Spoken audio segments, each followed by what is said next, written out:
This is episode 107 of the Magic Detective Podcast. On this episode, you'll hear about remembering holiday magic. That and more on this episode of the Magic Detective Podcast.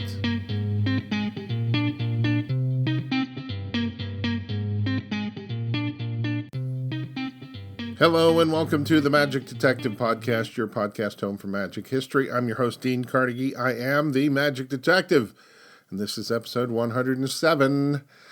Hello, my friends. I'm back with one more episode for 2024, and before I get into things, I want to add to my Christmas wish list, or my stocking stuffer list, or whatever you might call it, that I started last episode. As I recall, last time I gave you 6 great gift ideas for the holidays, and here are a few more. From Smoky Mountain Magic comes the Christmas Ornament Collection, and specifically the Houdini Milk Can Ornament. Every year, Dan Wolfe, who runs Smoky Mountain Magic, puts out a new collection of magic-related Christmas ornaments. And in the past, he's done the Shadow Box, the Steinmeier Modern Art Illusion, Steinmeier's Wind Shear Illusion. He's done Dissecto and Tip-Over Trunks and Die Boxes and tons of cool mini magic ornaments. He has, I think, 5 new ones this year and quite a few of the old ones left. So pick them up while they last at smmagic.com. Ever heard of Ozark Magic Company? This is owned by Charlie Myrick, and he builds old-school apparatus magic. He also offers a couple unique escape pieces, but mostly it's platform-sized magic that Mac and UF Grant and Thayer used to build. You can find out more about him by going to ozarkmagicmanufacturing.com. Another great gift idea: why not subscribe to a little magazine called Genie? Richard Kaufman has brilliantly kept the magazine alive and flourishing for years, but he is about to hand over the reins, and the new crew could use your support too. So please go to geniemagazine.com to get your subscription. Speaking of subscriptions, why not get one from realmagicmagazine.com? Cosmo and his many columnists do a first-rate job over there. This is an online video magazine and well worth it. Great trick tutorials, great articles, interviews. Winner. Just go to Real, which is REEL, realmagicmagazine.com. And don't forget, you can still get my Robert Heller lecture notes over on eBay. And this is a new one, and this could be potentially kind of big for those of you that are interested. I may end up putting up some magic-related artwork, some of my magic-related artwork for sale online. I don't generally do prints, so these are the originals. I'll post them in the Magic Detective group page and probably on my Facebook page. If you follow me, you'll see it. If you don't follow me, well, go over to Facebook and make sure you follow me, or ask to join the Magic Detective group page. And there's also a Magic Detective Instagram page, so I'll probably put it over there as well. I don't know how many pieces I'm going to put up yet. Not many. I don't release them too often. And again, these are the originals. These aren't copies. So if you're interested in a little investment and in a piece of magic related art, then this might just be your thing. And now the sad news. Kreskin has passed away. By today, I think everyone in the magic world knows that, unless you've not been online. I've been reading many great stories about him by his friends and associates, and I even put up a piece on my blog called Recollections of Kreskin. It had to do with the many times that I'd seen him in person, and just some of my observations about Kreskin in general. He was an amazing guy, and I never got to meet him in person. I did see him in person do his act, but never got to meet him personally, unfortunately. It was clear he enjoyed performing for people, and I consider that a well-lived life. Rest in peace, George Kresge, a.k.a. Kreskin. And now for our feature. If you're a millennial or Gen Z, you really missed out on a truly wonderful time to be alive. You see, this was back in the 1970s for about, I think it was 5 or 6 maybe, continuous years. The holiday season was more magical than usual. That's because starting on December 26th, 1975, the very first Doug Henning World of Magic appeared on television. And going against all suggestions and trends, the show opened with the tiniest trick in magic, vanishing a nickel, barehanded and in slow motion. The nickel was reproduced and then changed into a giant coin. That's a pretty strong opener. But let me tell you how this all came about. Henning was a hit on Broadway in something called The Magic Show, and his manager had been trying and working to get him on TV. Others were also working to do the same thing. They set up a meeting with the NBC, and they were interested but wanted to know what Doug would be doing on the show, because a lot of the networks, maybe all of the networks back then, thought that magic was just for kids, so it had to have some sort of adult appeal. And Henning said, well, I could do Houdini's water torture cell live on TV. And the network executives were like, you can do that? That would be great. Yeah, we would love that. So the execs went for it. And now, I should mention, Doug had never done anything like this before. In fact, it had been a while since this sort of thing had even been done as a rule. They totally needed to revamp the look of the tank, for starters, and then discussion came about how to present it. The water torture cell is, of course, it's Houdini's. It's traditionally an escape, but Doug wanted to present it as an illusion. He wanted to vanish from the tank and reappear somewhere else. And the question among the staff and everything was, would that even play? And the advisors fell into two different camps on this. Some thought it was just too dangerous. Others wondered if it would even work as an illusion because, like I said, it was known as an escape.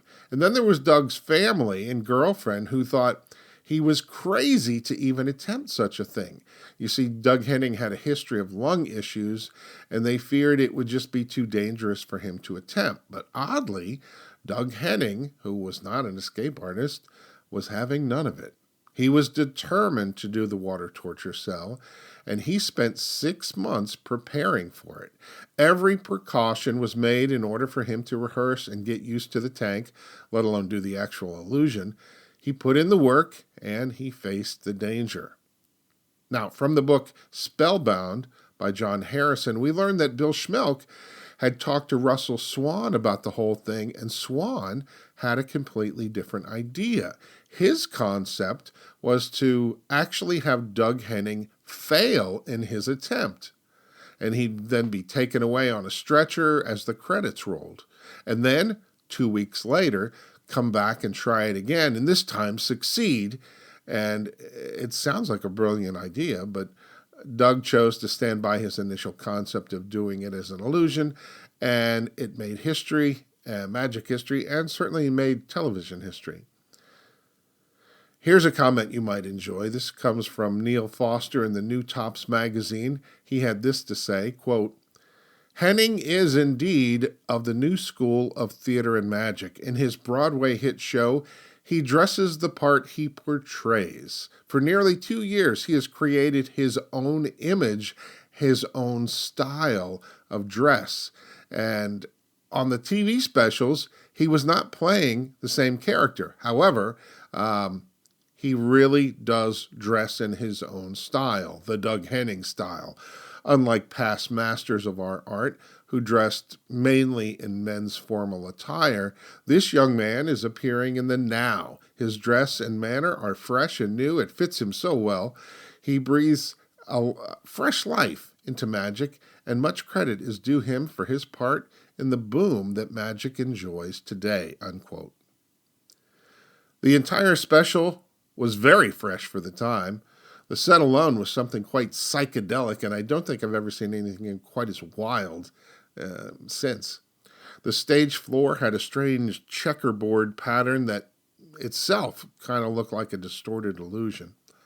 Orson Welles was supposed to be part of the show. He was going to narrate the water torture cell segment, but at the last minute, Gene Kelly had to be brought in to replace him. The famous poster that was produced for the show lists Orson Welles' name as part of the program. This really made the day after Christmas, or in Canada, Boxing Day, a wonderful day to remember. And of course, for magic, it was a boost. I think Gene Anderson's newspaper tear and the John Cornelius Vanishing Nickel probably became the two hottest items for magicians to buy after that special appeared.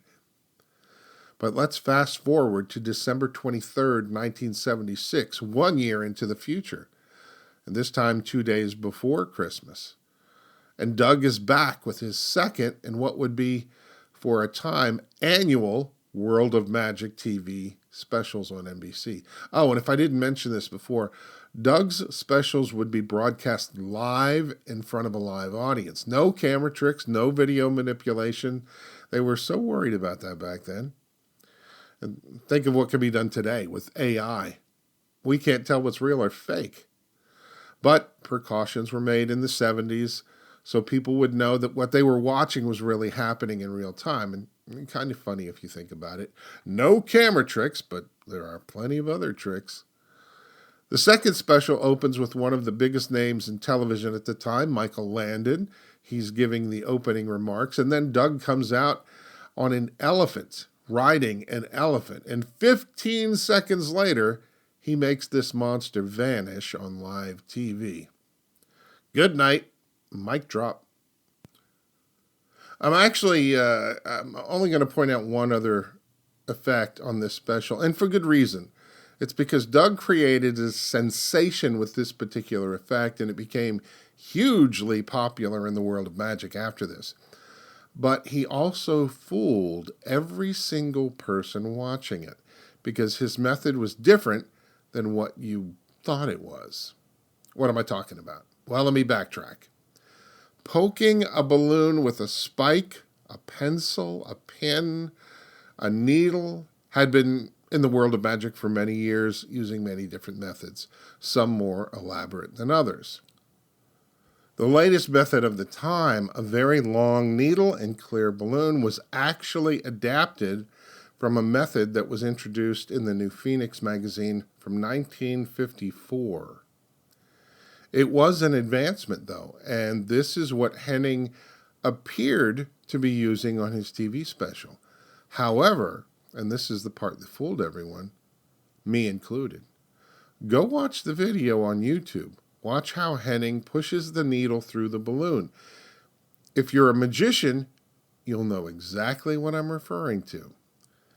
It has to be real magic or something else, which it was, and it fooled us all. I wouldn't have known about this had it not been for a Max Maven article in the 2014, and I'm going to pronounce this wrong, Gibissier magazine. Sorry, I can't tell you what the special thing was, as I don't give away methods here, and I'm kind of walking a tightrope as it is, but it's cool to know that Henning fooled us all, and very likely Charles Reynolds had something to do with it as well. One more thing of note, just to show you how some people can be contrarians, here's a review by a British critic from the periodical known as The Stage. Quote, America has given us the worst of the Christmas programs. Doug Henning's World of Magic on Boxing Day? What the BBC was thinking of in subscribing to this an international ballyhoo which surrounds this unoriginal showman, I do not know. What I do know is that the prototype of each of his so-called original illusions was current in my youth at the old St. George's Hall on Regent Street in the great days of Maskelyne and Devant, unquote. Ouch. Ouch. Ooh, that hurt. And then there was this from Abracadabra magazine, December 24th, 1977. Quote, I'm old-fashioned. I don't think Henning's sweatshirt and jeans outfit really blends with magic, unquote. But beyond that, they appeared to mostly enjoy the show. Modern approaches don't always please everyone. Fast forward another year, and we have special number 3 on December 15th with Glenn Campbell, again, huge music star hosting the show. But you know who was also in the running? Turns out that NBC wanted Tony Curtis to be the host of the show, but in the end, they couldn't afford Tony's fee, so they stayed with Glenn Campbell, who was the original suggestion. Making December even more magical, Doug was doing the talk show circuit to promote his specials, so he was on The Tonight Show, he was on Merv Griffin. Frankly, even Kreskin got into the mix and made an appearance on the Merv Griffin show in December. But the big thing was Doug's special, and this time he was going to walk through a brick wall.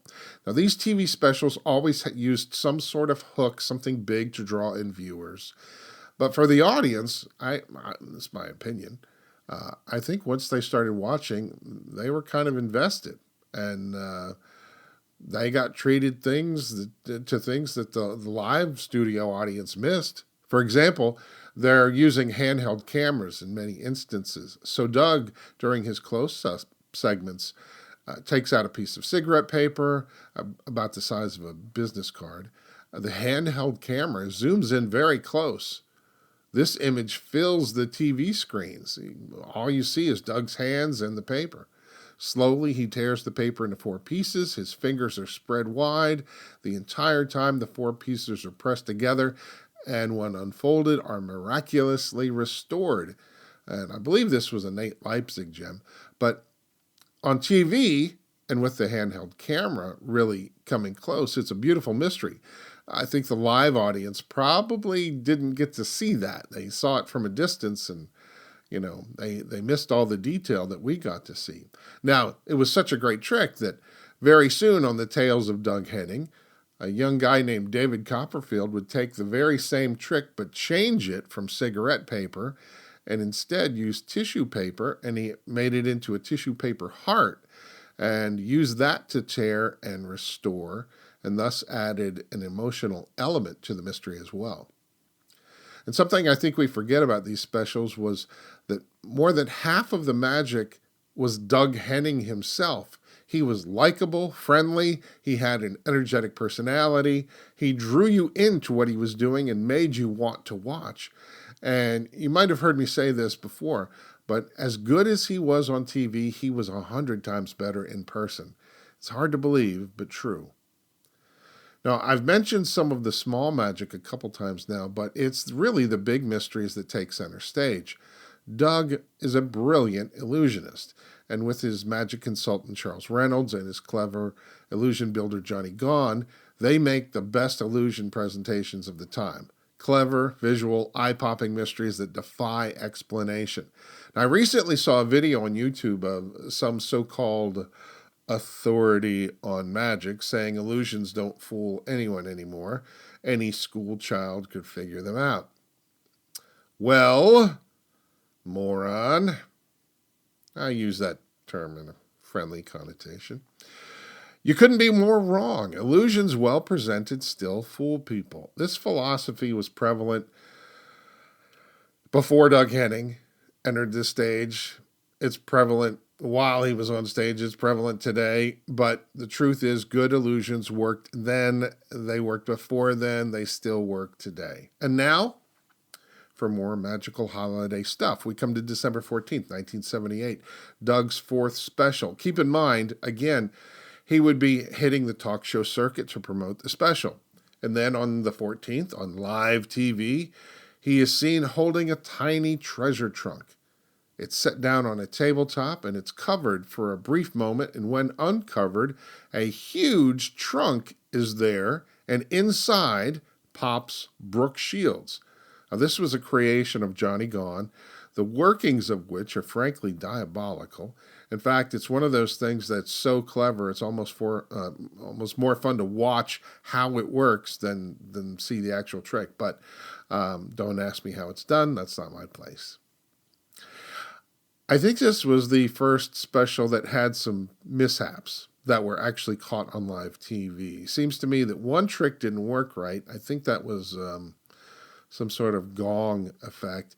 And then Doug fell off of an illusion and vanished for a moment, and not on purpose. But beyond that, this special had one of my favorite Henning pieces of magic. He does Joe Riding's 3-card trick with 4 cards. And this was the precursor to Martin Lewis's Sidewalk Shuffle. And just for the record, I still do the Joe Riding routine to this day. It's one of my favorites. The entire show concept was a magical journey through time, but it probably was the weakest of the 4 specials. The writing was pretty rough. A lot of campiness, a lot of bad jokes, but it was the finale that really changed things.